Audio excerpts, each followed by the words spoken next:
Бұл тақырып яғни қолқа бояуы арсенмен боялған белгіні оқып жүре ғой. Кіші ұлғайтқышпен ішкі, ортаңғы, сыртқы қабықтарды көру керек. Ішкі қабықта ұзына бойы орналасқан серпімді талшықтар өрімінің көлденең кесілгенін көресіздер. Ішкі және ортаңғы қабықтың шекарасында серпімді талшықтар өрімі жақсы дамыған. Ортаңғы қабықта күңгірт боялған серпімді мембраналар көзге түседі, ал олардың араларында ашық бірыңғай салалгерт клеткалары орналасқан. Сыртқы қабықтарда серпімді талшықтар өрімі жақсы көрінеді. Енді бұл бізде препарат қолқа.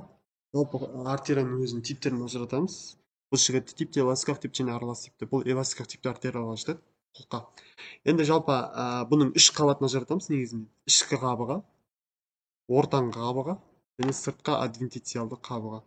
Енді ішкі қабығын өзіне ашып тоқталатын болсақ, ішкі қабығында бізде ең бірінші ажыратамыз эндотелий және эндотелий астық қабатын.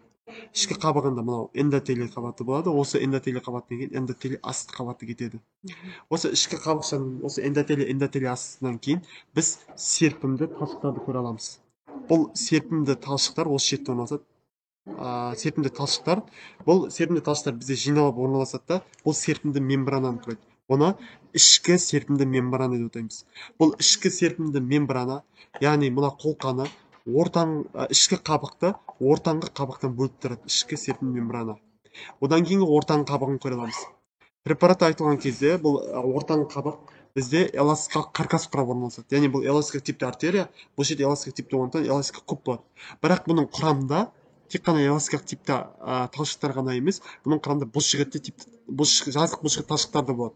Бұл жазық бұлшықет талшықтар бірақ эластикалық типті талшықтарға қарағанда аз болады. Ал ең сырт қабығы бұл адвентициямен қапталған, оған қатты тоқтаудың қажеті жоқ деп ойлаймын. Тамырлар. Енді бұл адвентиция қабығы туралы.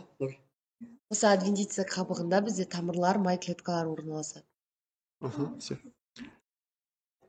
Назар қойып тыңдағаныңыз рахмет.